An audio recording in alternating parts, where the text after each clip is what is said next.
Dobrý den. Všechny vás vítám na našem webináři, ve kterém se zaměříme dnes na téma SCADA-Fence Monitoring OT sítí. Jmenuji se Jan Bastl a budu dnešní webinář moderovat. Dále jsou tu se mnou kolegové Helena Hrašková a Ondřej Malík, kteří nás provedou dnešním webinářem. Celý webinář je nahráván, následně bude k dispozici jeho záznam, ten naleznete na našich stránkách v sekci věnované webinářům. V průběhu webináře klidně pokládejte dotazy do sekce Q&A nebo chatu. Rádi vám je na konci zodpovíme. Heleno, je to tvoje.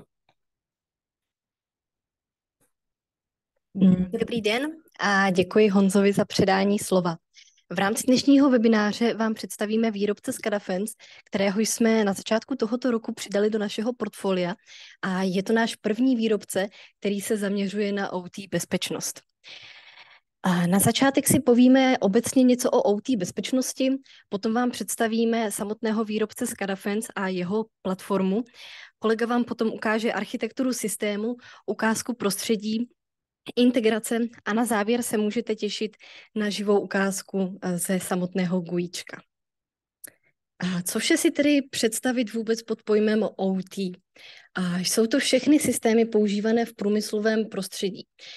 Mohou to být průmyslové řídící systémy, známe pod zkratkou ICS, anebo nejznámější SCADA systémy, které jsou podmnožinou samotného OT.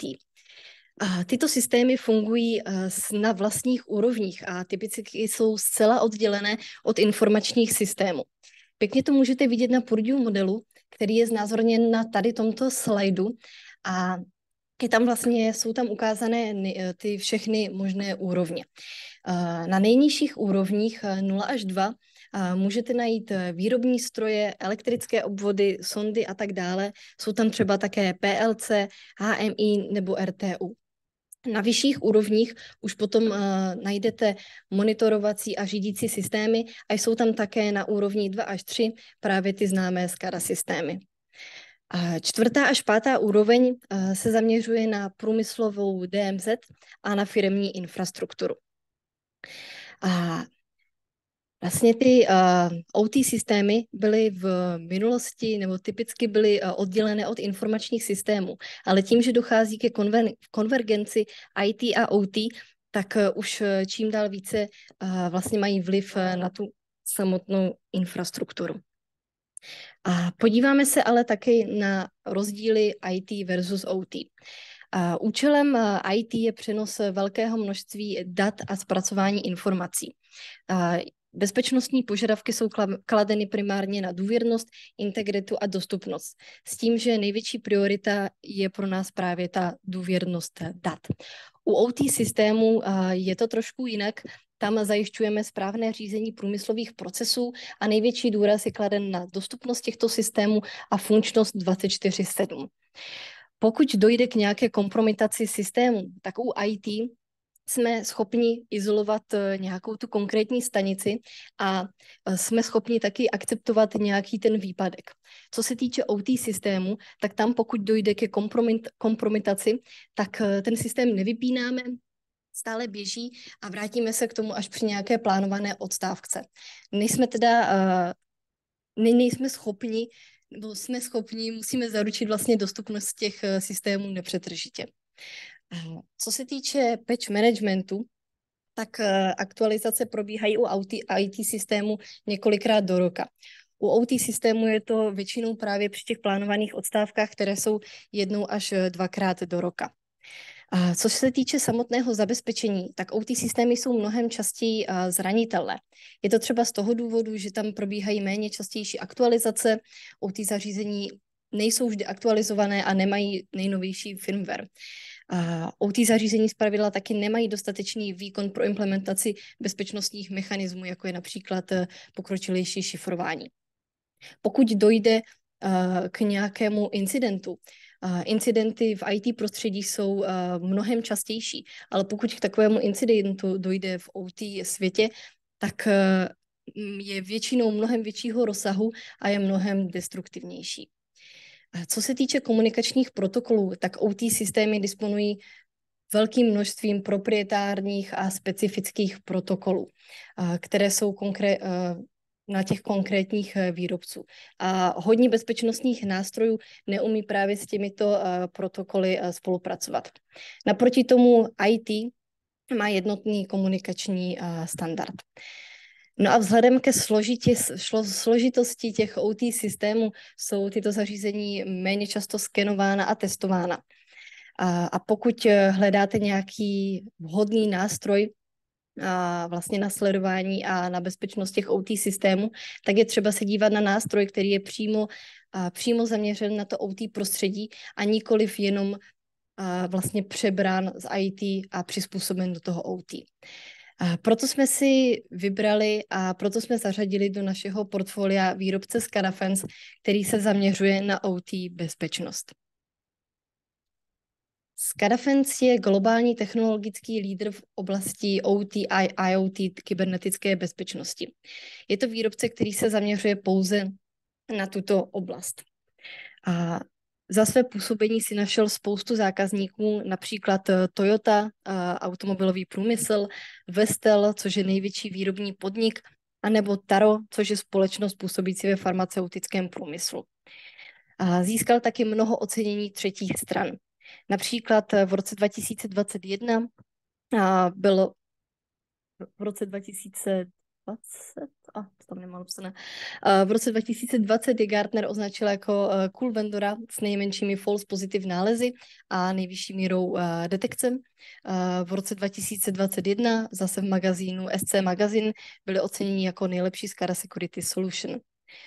Byli taky oceněni Market Leader in OT Security v roce 2020 a 2021 a dostali taky ocenění od KuppingerCole v roce 2022. A když se teďka podrobněji podíváme na samotné vlastně produkty, co nabízí výrobce SCADAfence. Všechno to stojí vlastně na SCADAfence platform. Když to velmi zjednoduším, tak se jedná o monitoring a vulnerability management pro OT systémy. Nabízí přehled o OT sítích, komunikačních vzorcích a odhaluje potenciální možné útoky. Monitoruje síťový provoz, ale také proaktivně upozorňuje na zranitelnosti a rizika v OT síti. Disponuje nejmenšími false positive nálezy a tím pádem vás upozorňuje pouze na to, co je relevantní pro tu společnost a nezaťažuje vás dalšími false positive nálezy. Taky pasivně detekuje indikátory o náznacích útoků a poskytuje o tom tyto informace. Disponuje velmi pokročilým asset managementem, kde můžete vidět, které zařízení spolu navzájem komunikují. Dále taky monitoruje vzdálené uživatele. A co by to bylo bez nástroje, který by neměl velmi dobře propracovaný reporting pro management. Co se týče samotného nasazení, tak nasazení i nastavení této technologie jsme schopni zajistit v rámci jednoho dne. Pokud má společnost více lokalit, je to třeba výrobní podnik, který má několik lokalit v České a Slovenské republice, tak vlastně my chceme sledovat, co se děje na těch jednotlivých lokalitách. K tomu nám slouží nástroj SCADAfence Multisite Portal, který agreguje všechny informace z jednotlivých lokalit do jednoho centrálního managementu. Velmi obdobnou činnost dělá taky SCADAfence Governance Portal s tím rozdílem, že kromě vlastně agregování těch informací z jednotlivých lokalit taky definuje a monitoruje jednotlivá compliance. SORAS compliance je totiž v oblasti OT bezpečnosti velmi podstatná. Má taky velmi dobře propracovaný reporting, kdy zobrazuje real-time reporty a automaticky generuje compliance reporty pro management. A za mě to bude takhle všechno. Já děkuji za pozornost a předávám slovo kolegovi Ondrejovi, který vám představí detailněji funkcionality SCADAfence.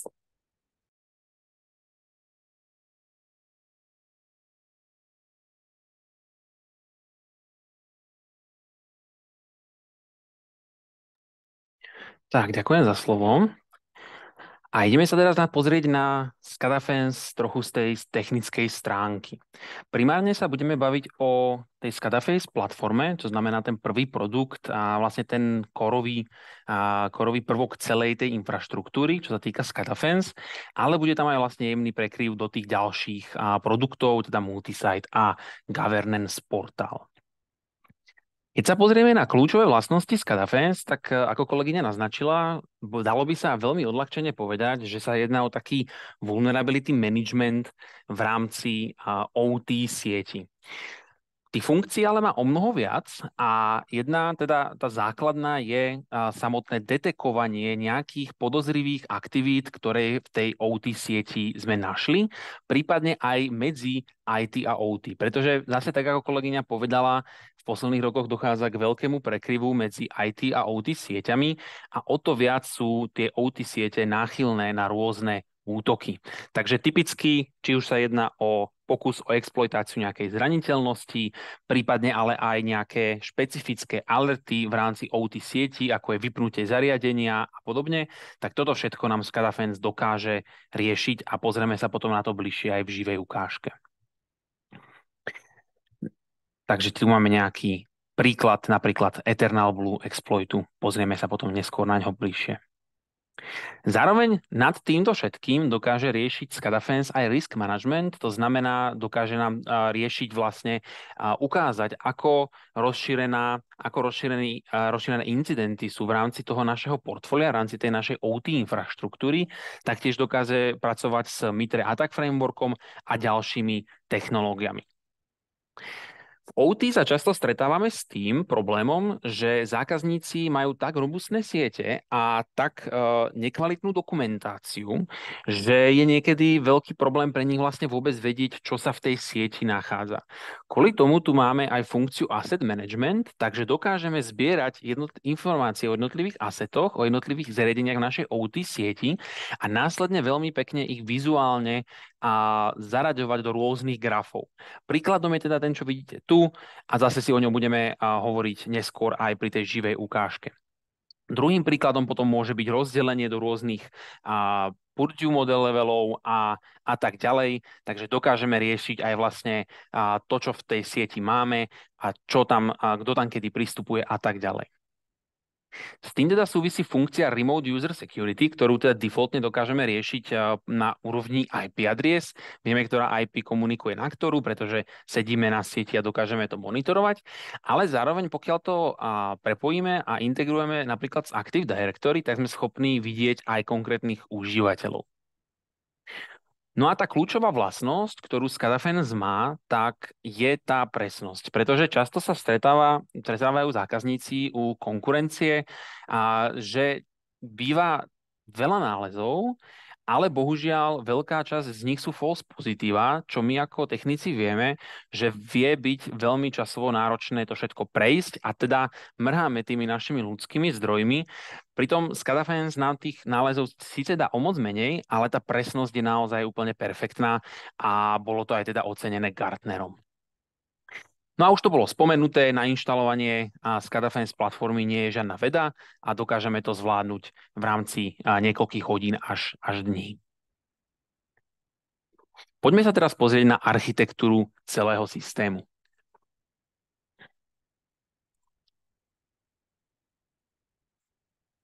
Kľúčovým prvkom celého systému je SCADA-Fence platforma. Môže sa jednať o hardwarovú alebo virtuálnu appliance, ktorú zapojíme do siete a ktorá dokáže riešiť a vlastne vyhodnocovať tie alerty na základe toho trafiku, na základe toho provozu, ktorý do nej pošleme.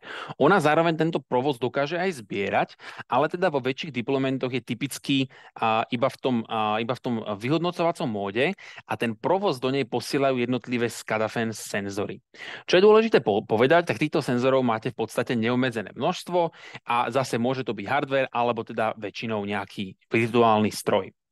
SCADA-Fence senzor sa pasívne zapojí do siete pomocou nejakej technológie, ako je port mirroring na switchi, prípadne AirSpan, TAP, prípadne NetFlow. A Následne teda sú takýmto spôsobom do ňoho posielané všetky dáta jedna ku jednej s tým, čo prúdi cez tie dané switche.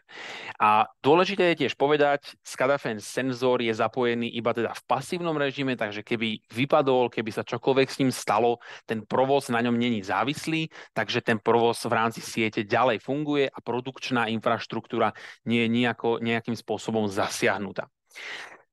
SCADA-Fence senzor tieto informácie zozbiera, sú to v podstate naozaj ten surový sieťový provoz a pošle to následne do SCADA-Fence platformy na ďalšie vyhodnotenie.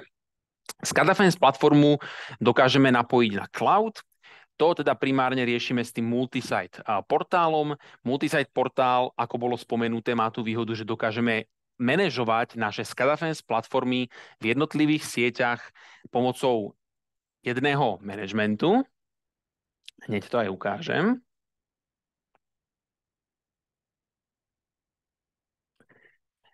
A teda zároveň, čo je veľkou výhodou, tak celkovo výrobca SCADA-Fence sa snaží zodpovedne pristupovať k oddeľovaniu OT a IT infraštruktúry. Takže pokiaľ my máme tie jednotlivé pobočky, tak tie SCADA-Fence platformy jediné, kam musia byť pripojené do internetu, je na ten náš multisite management.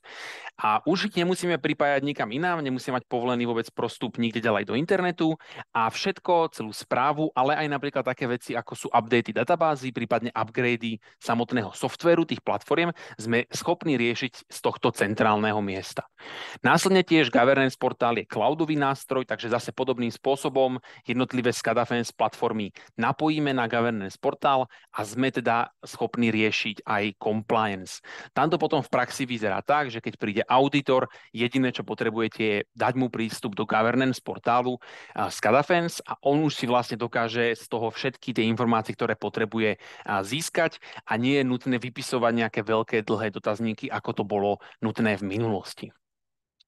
Ohľadom integrácií, tak sme samozrejme schopní integrovať riešenie so CM-mi, posielať tam login na nejakú ďalšiu investigáciu. Zároveň sme schopní integrovať s rôznymi vulnerability managementmi z IT infraštruktúry, z IT sveta.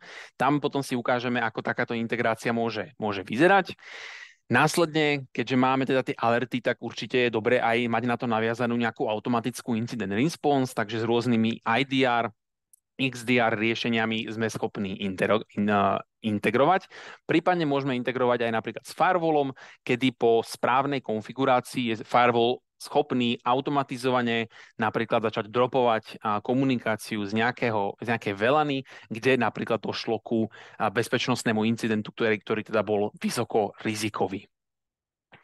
Môžeme tiež integrovať s asset managementom, pokiaľ to dáva zmysel. No a tak, ako som spomínal, tak aj napríklad s Active Directory, kde teda vďaka tomu dokážeme riešiť aj user management, takže dokážeme povedať, ktorý užívateľ sa pripájal na aké zariadenie v tom OT, ako dlho tam bol, aké príkazy tam púšťal a tak ďalej a tak ďalej. A s tým súvisí, keď som spomínal ten firewall, aj integrácia s VPN-kou, kde sme zase schopní takéto niečo riešiť. SCADA-Fence má API a vďaka tomu veľa integrácií bude fungovať aj z pohľadu tej tretej strany, ale na tomto slajde môžete vidieť výber tých najväčších vendorov, s ktorými má SCADA-Fence natívne integrácie. Takže môžeme tu vidieť Rapid7, môžeme tu vidieť rôzne firewally, rôzne CME a ďalších X riešení. A hlavne teda aj zo sveta OT, takže pokiaľ tam máte nejaký management tých zariadení v rámci OT, tak môžete to integrovať, ako je napríklad Siemens a tak ďalej. No a ukážeme si teraz, ako tá integrácia nemusí byť iba jednostranná, ale môžu z nej benefitovať obidve strany. Keďže Rapid7 je jedným z našich vendorov, ktorého máme tiež v portfóliu a sme za to veľmi radi, tak sme si pripravili takú ukážku toho, ako môže fungovať natívna integrácia medzi SCADA-Fence a Rapid7. Ten prekryv tej funkcionality môže byť pomerne veľký, akurát teda jedno je hlavne IT, druhé OT. No a keď sa na to pozrieme, tak máme tu SCADA-Fence platformu, ktorá nám rieši ten OT svet a posiela dáta o tomto do Rapid7 Insight VM, prípadne Nexpose. A Insight VM alebo teda Nexpose sú vulnerability managementy od Rapidu 7. No a SCADA-Fence tým vlastne Rapidu hovorí, ktoré zariadenia sú zo sveta OT, aj keď majú napríklad priradenú IP adresu a teda nemá ich skenovať, pretože celkovo OT zariadenia sú trošku náchylnejšie na to skenovanie a nemuselo by to úplne vždycky dopadnúť dobre, keby sa tam opre nejaký agresívny sken. Zároveň Inside VM posiela informácie o objavených zraniteľnostiach v IT naspäť do SCADAfence a vďaka tomu SCADAfence presne vie, ktoré zariadenia v IT sú potenciálne kompromitovateľné a predstavujú riziko pre tú našu OT sieť, pretože napríklad SCADAfence detekovalo, že majú možnosť komunikovať s nejakými zariadeniami na úrovni 1 Purdue modelu. Integrácia ide ďalej, posiela SCADAfence informáciu o alertoch do Insight IDR, čo je v podstate XDR/SIEM riešenie od Rapidu. A vďaka tomu, že toto riešenie má ďalších niekoľko konektorov, a teda ďalších niekoľko stoviek konektorov na iné produkty, tak dokážeme riešiť automatickú incident response. Takže takýmto spôsobom jednoduchá integrácia, ale prináša benefity obidvom stranám a môžu z nej všetci ťažiť. Toto bol len príklad, pretože tých integrácií na tento spôsob tam je o moc viac. No a pozrieme sa teraz na živú ukážku, priamo teda z nášho kompetenčného centra. A teraz sme prihlásení do dema, ktoré v podstate je to tá SCADAfence platforma, to znamená ten kórový produkt celého systému a má teda na sebe to GUIčko, máme do nej pripojených niekoľko senzorov, ktoré do nej posielajú svoje dáta, ktoré teda zistili z provozu. Po prihlásení nás uvíta dashboard, na ktorom môžeme, ako to už klasicky býva, môžeme tam vidieť rôzne zaujímavé informácie a na jednom mieste môžeme si ho plne customizovať. Takže potom v praxi to môže vyzerať tak, že si vytvoríme dashboard pre SOC team, tak aby tam mali tie informácie, ktoré SOC team primárne zaujímajú. A ten dashboard zase môže byť úplne iný. S tým, že môžeme tu mať napríklad informáciu o tom, aké asety v sieti momentálne máme, prakticky a jednoducho rozdelené do nejakých kategórií. Môžeme si zvoliť napríklad iné kritérium, ako je criticality, takže vidíme hneď, koľko asetov je s akou kritičnosťou v našej sieti.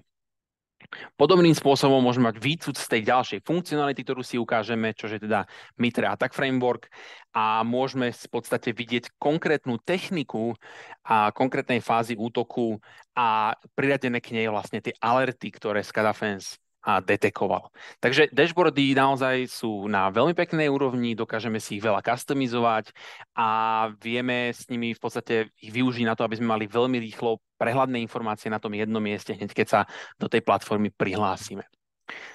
Teraz pôjdeme postupne po jednotlivých funkciách, ktoré som už spomínal a začneme tou najdôležitejšou, to znamená Alerts Manager. Takže to samotné detekovanie anomálií, detekovanie incidentov a teda vygenerovanie alertov. Skúsime si teda rozkliknúť ten, ktorý sme tu už načali, a to je teda konkrétne pokus o exploitáciu zraniteľnosti Eternal Blue pomocou SMB protokolu. Pri každom vlastne náleze tak máme nejaké základné informácie, ako je jeho kritikalita, tiež nejaký základný popis, o čo sa vlastne jedná. Máme tu nejaké odporúčené kroky na nejaké správne návyky, alebo prípadne, ak to nejaká zraniteľnosť, ktorá sa dá aj odstrániť nejakým patchom, tak konkrétne kroky, ako ten patch nainštalovať. Zároveň tu máme source asset a destination asset, to znamená, odkiaľ kam tá komunikácia bola zachytená.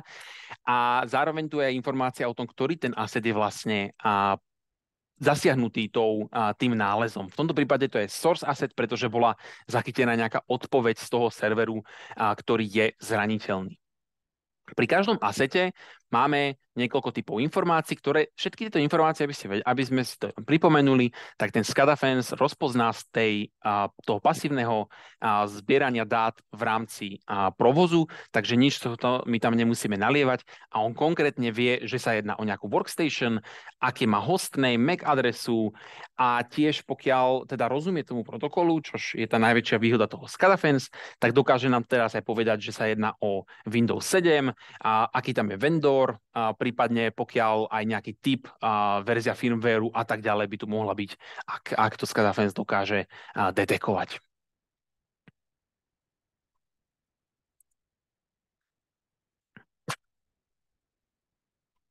Tak, ďalej si môžeme ukázať nejaké spojenia, takže jednoducho zase tu máme prehľad, kto konkrétne s týmto daným asetom komunikoval za poslednú nejakú dobu. Zase veľmi dôležitá informácia, pokiaľ ideme investigovať ten daný alert, aby sme náhodou zistili, či sa tu nedá o nejakú nekalú aktivitu z nejakej IPčky, ktorá by s týmto zariadením bežne komunikovať vôbec nemala.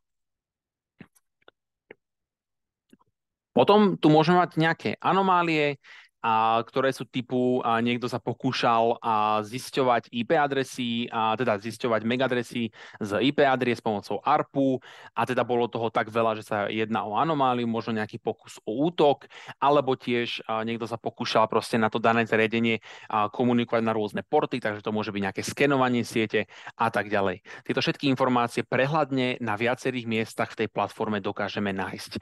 No a zároveň nám to celé dáva aj do kontextu, takže neukazuje nám iba ten jeden alert, ale hneď vieme na tom danom asete vidieť, aké ďalšie alerty tam boli za posledný čas detekované. Pozrieme sa teraz na alert, ktorý je viac z toho OT sveta, a teda napríklad, že niekto poslal príkaz do PLC terminálu na to, aby sa zastavil. Čož v podstate môže sa jednať o nejakú zlú aktivitu a jedná sa hlavne o nejakú anomáliu, pretože takéto niečo by sa bežne nemalo stávať. Pokiaľ by sme mali naplánovanú nejakú odstávku, môžeme to v tom SCADA-Fence nastaviť a vtedy vlastne nebudú detekované žiadne alerty tohoto typu. V tomto prípade sa nám zmenil ten affected device, pretože sa jedná o ten destination asset, to znamená tam, kde bol ten príkaz poslaný. A tu už aj máme nejaké ďalšie informácie, ako je napríklad priamo názov toho modulu, ktorý teda je od Mitsubishi Electric Corporation. Prípadne ku každému asetu si môžeme my doplniť nejaké zaujímavé informácie, ako je jeho vlastník, takže kto bude prípadne ten alert riešiť, kde sa ten alert nachádza, v akom je teda oučku, physical location a tak ďalej. S celou tou platformou sa dá pracovať podobne ako s pokročilými vulnerability managementmi, takže dokážeme aj my ako užívateľia, ktorí k tomu dennodenne pristupujú, stále to riešiť a pridávať tam komentáre k jednotlivým alertom, priraďovať si tie asety a stále mať prehľad o tom, že na tých alertoch sa pracuje a nie je to iba nejaká krabica, do ktorej sa rok nikto neprihlásil.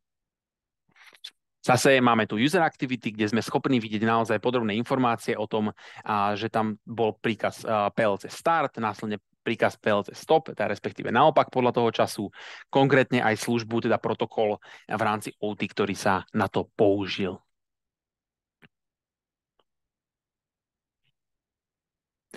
Activity log je v podstate miesto, kde môžeme nájsť záznam takej tej najviac surovej komunikácie, takže nie len nejakých alertov, ale v podstate čohokoľvek, čo bolo detekované na tej sieti, a tieto napríklad dáta sme schopní odosielať do SIEMu na nejakú pokročilú investigáciu.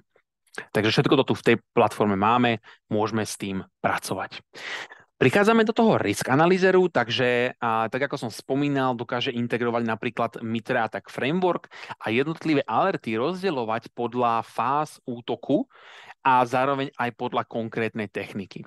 Takže predstavme si, že pracujeme ako SOC team a teda máme podozrenie, že nejaký útočník sa môže nachádzať v našej sieti, no a chceli by sme napríklad vedieť, či náhodou tú našu sieť neskenoval, čo je častá technika útočníkov, ktorí sa do siete dostanú. No a hneď vidíme, že k tomu boli priradených 9 alertov, s tým, že hlavne teda boli detekované na základe toho, že sa niekto pokúšal komunikovať s veľkým množstvom IP adres, ktoré nie sú priradené, alebo teda sa zase snažil cez ARP zisťovať ich MAC adresy, a teda je to jasná aktivita nejakého vulnerability skeneru. A takýmto spôsobom vlastne môžeme o tom mať prehľad s tým, že zase je to aj dôležitá informácia pre nejaké compliance a podobne, pretože ten MITRE ATT&CK Framework je veľmi rozšírený. Máme tam aj nejaké ďalšie funkcionality, ale tie už sú nad rámec tohoto webináru. CVE management, zase podobne ako sme zvyknutí z vulnerability managementov, tak máme tu vlastne databázu všetkých CVE-čiek, všetkých zraniteľností, ktoré boli v našej sieti odhalené. Nemuselo sa iba jednať o pokus o exploitáciu tejto zraniteľnosti, ale SCADA-Fence napríklad vie, že nachádza sa tam nejaké zariadenie s nejakou verziou. V tejto verzii si to porovná vlastne so CVE databázou, zistí, že tam takéto zraniteľnosti sú. A preto, keď napríklad budeme čítať článok o nejakej novej zraniteľnosti v rámci OT zariadení, vieme si to jednoducho dať vyhľadať a okamžite vidíme, že na jednom asete v tej našej infraštruktúre sa to CVčko naozaj nachádza. A zároveň SCADAfence dokážeme zase použiť ako nástroj na manažovanie všetkých tých CVčiek, pretože máme tu nejaký základný popis, máme tu jednotlivé produkty, ktoré sú postihnuté, máme tu CVSS score, pokiaľ má priradené nejaké referencie a samozrejme tie asety, na ktorých tá daná zraniteľnosť bola nájdená. Takže klasicky, ako sme zvyknutí zo vulnerability managementu. Dostávame sa k tej ďalšej dôležitej funkcionalite, ktorou je Asset Manager. Ako som spomínal, dokáže nám SCADAfence pomôcť s tým, aby sme mali prehľad o tom, čo v tej sieti vlastne máme a zároveň nám to on inteligentne priraďuje do jednotlivých kategórií tých OT zariadení. A s tým, že samozrejme tú kategóriu si vždy vieme aj manuálne upresniť, pokiaľ to nebolo správne detekované. Takže si napríklad môžeme rozkliknúť kategóriu Human Machine Interfaces, no a hneď vidíme, že tu bolo detekovaných 9 IP adries, 9 asetov, ktoré pravdepodobne sú Human Machine Interfaces a dokážeme zase s nimi nejakým spôsobom pracovať. No a tu budeme vidieť veľmi podobné informácie, ako sme už videli pri tom asete. A celá tá platforma z môjho pohľadu je spravená tak, aby ste sa na rovnaké miesto a k rovnakým informáciám dostali rôznymi spôsobmi. Takže keď ste videli nejakú obrazovku, tak není nutné to celé preklikávať a hľadať, kde som presne klikol, aby som toto videl, čo som tam chcel vidieť, ale naozaj na tých miest, ako sa dostať k týmto dôležitým informáciám, je v tej platforme veľa a preto to aj bolo ocenené takouto user-friendly dizajnom. Takže zase nejaké alerty, connectiony, presne vidíme, kto kde kam komunikoval. A to sú ďalšia zaujímavá informácia, ktorú sme teda ešte nevideli, tak sú napríklad otvorené porty. Takže veľmi podobne ako skener zraniteľnosti sme schopní vidieť, že na tomto asete tu máme nejaké 3 porty otvorené a zase vidíme, máme tu aj nejaké skôr typicky OT protokoly. Zároveň nám SCADAfence pririadi danému asetu na základe nejakých interných dát a jeho kritičnosť. A tá kritičnosť je pre nás dôležitá, aby sme vedeli, na ktoré alerty máme primárne reagovať, pretože je niečo iné, keď je detekovaný alert na nejakom málo dôležitom zariadení a zase niečo iné, keď to je na nejakom vyslovene PLC-čku, ktoré obsluhuje turbínu v elektrárni. Tieto informácie a tieto dáta vlastne môžeme aj upravovať, takže zase môžeme si nejakým spôsobom to celé personalizovať a presne ukázať, ktoré asety sú pre nás dôležité a ktoré sú dôležité už menej. Všetky tieto informácie si môžeme manuálne upravovať. Dostávame sa ku User Activity Analyzeru.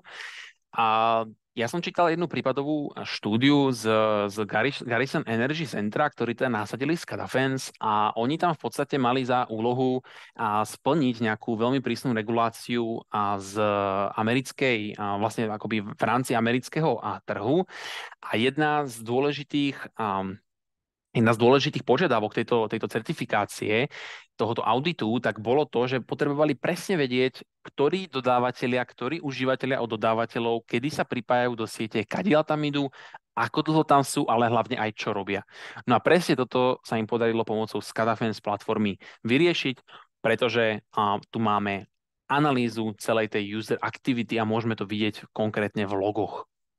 Skúsime si rozkliknúť, ako to potom vyzerá, aj na nejakom krajšom grafe. Takže máme tu nejakú IP adresu. No a presne vidíme, kam sa tá IP adresa prihlasovala, zároveň s akými užívateľmi, pokiaľ sme to dokázali detekovať. Takže tiež môžeme si to vyfiltrovať práve podľa operácie, v tomto prípade čisto ako autentizácia. No a hneď vidíme, teda, že sme sa tam niekde pripájali a bol tam konkrétne nejaký užívateľ z ADčka použitý. Prípadne z VPN-ky. Dostávame sa ku ďalšej funkcionalite, ktorou sú tzv. Network mapy. Ja som ich už spomenul v tej prezentácii. Network mapy nám v podstate dávajú možnosť vidieť, ktoré ktoré asety komunikujú s ktorými. Pretože často máme o tom nejakú teóriu, máme asi ako to funguje, ktoré asi spolu nekomunikujú. No a to SCADAfence nám dáva v podstate zrkadlo na to, či to tak v skutočnosti aj je. Takže keď chceme zistiť napríklad, ktoré Human Machine Interfacey a PLC terminály spolu komunikujú, tak si ich jednoducho tu vyberieme. Tieto všetky kategórie, čo tu vidíte, tak to sú čisto konfigurovateľné. Všetko si to môžeme robiť, ako potrebujeme. No a okamžite vidíme, ktoré zariadenia komunikujú s ktorými, ktoré sú zase oddelené a kedy teda môže nám to poskytnúť nejaký vstup na to, čo by sme mali poriešiť v rámci oddelovania tých jednotlivých častí OT siete, ale aj oddelovania IT od OT.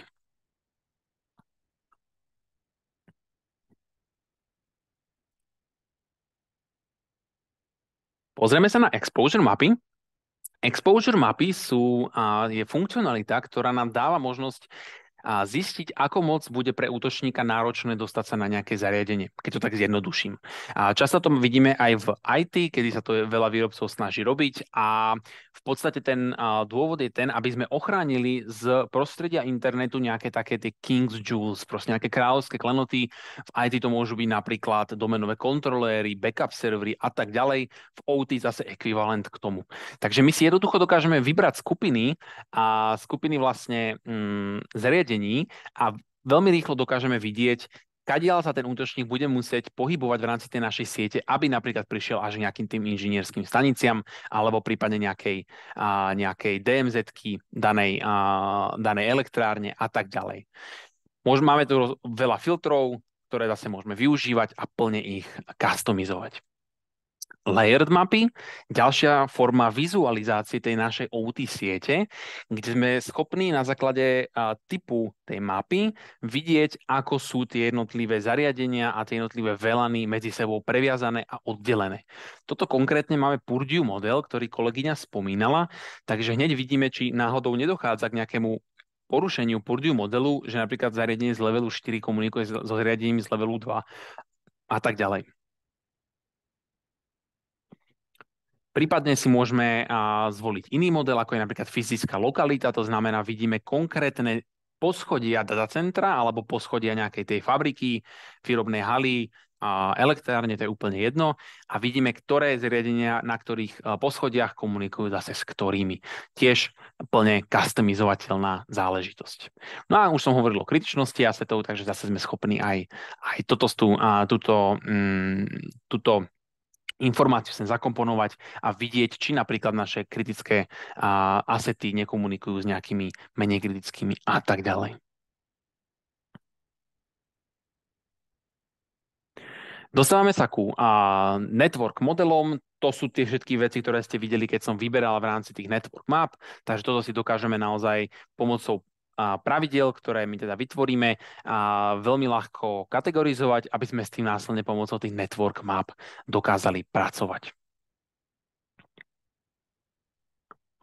Takže zase tu máme nejaké zaujímavé informácie o konkrétnych asetoch, napríklad v rámci Honeywell Human Machine Interface. No a prichádzame ku Traffic Analyzeru, ktorý je teda taká posledná funkcionalita, ktorú si ukážeme, teda okrem reportingu. A to je v podstate analyzátor toho, čo všetko sa v rámci našej siete deje z pohľadu konverzácií medzi IPčkami, prípadne na štvrtej vrstve, takže TCP, UDP, alebo aj konkrétnych protokolov. Takže môžeme napríklad, keď nás zaujíma nejaký protokol ako SMBčko, okamžite vidieť, ktoré zariadenia ho používajú a vidieť tam vlastne ten attack log, respektíve ten samotný activity log toho, kde teda SMBčko bolo využívané za nejaký čas.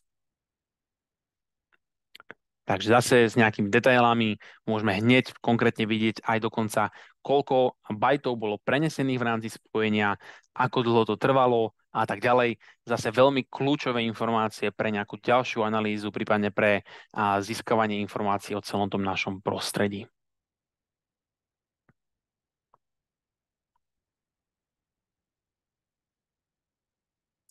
No a podobným spôsobom zase to môžeme aj rozdelené pre OT, takže tu máme ICS príkazy, L2 ICS príkazy, rôzne mapy a tak ďalej. Všetky vlastne veci, ktoré sú proprietálne pre ten OT svet, takže môžeme tu vidieť aj konkrétne funkcie, ktoré v rámci toho nejakého spojenia boli použité a pustené. No a aby toho nebolo málo, že teda tá platforma sa ťažko naviguje, tak ešte tu máme aj krásny platform inspektor. To znamená, dokážeme veľmi jednoducho nad celou platformou vyhľadávať nejaké zaujímavé informácie, ako napríklad zase ten port 445. No a hneď si môžeme pozrieť nejaký ten activity log a vidíme, čo všetko cez takýto port prechádzalo. No a keďže sa jedná o veľmi pekný produkt, veľmi pekné riešenie, tak má samozrejme reporting, ktorý zase je customizovateľný. My si tie reporty môžeme poriešiť tak, aby vyzerali tak, ako chceme, ale v každom prípade taký ten veľký defaultný report, ktorý tu máme, tak obsahuje veľmi zaujímavé informácie, v podstate všetko to, čo sme videli v tej platforme, ale dané do takej tej report reči. Takže máme tu pekné tabulky, pekné prehľady, ktoré si môže pozrieť náš management, ale zároveň tu budeme vidieť aj nejaké konkrétne informácie už o nejakých asetoch, ktoré máme v sieti, rozdelenie do jednotlivých kategórií a tak ďalej. A samozrejme všetko v tých farbách toho SCADA-Fensu, tak ako to vidíte vlastne na celej tej živej ukážke. Dobre, z pohľadu živej ukážky to je v podstate všetko. Tu sa len klikneme naspäť na dashboard. A posledná vec, ktorú by som rád v rámci prezentácie ukázal, tak teda sú nejaké výhody oproti konkurencii. A teda kolegyňa to už spomínala, od Gartnera má SCADA-Fence ocenenie, že teda má najvyššiu mieru detekcie a akoby tá spätná väzba od tých zákazníkov je naozaj perfektná. Určite odporúčam si na našom webe prečítať nejaké tie prípadové štúdie svetové, pretože tam naozaj je vidieť, ako tí zákazníci za veľmi krátky čas získali informácie, ktoré by nejakému inžinierovi trvalo niekoľko mesiacov, aby ich našiel.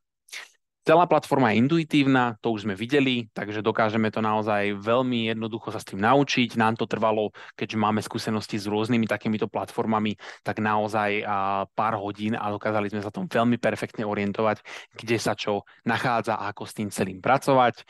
Nasadenie tiež bolo veľmi jednoduché a u nás v kompetenčnom centre to vyslovene bolo iba o deploynutí nejakej OVF a šablóny do vCentru, následne napojenie na port mirror v rámci switchu a v podstate to bolo vybavené, nič viac sme riešiť nepotrebovali.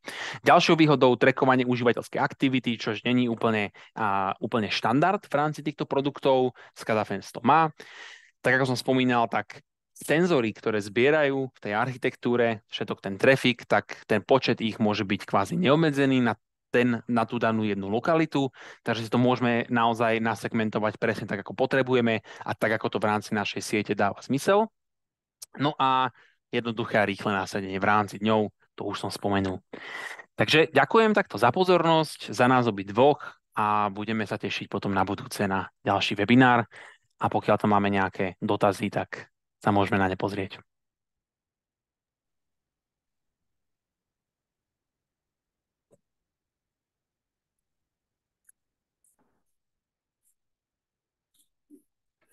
Děkuji Heleně a Ondrejovi za prezentaci a pokud máte otázky, nyní je správný čas je napsat naším směrem do sekce Q&A nebo chatu.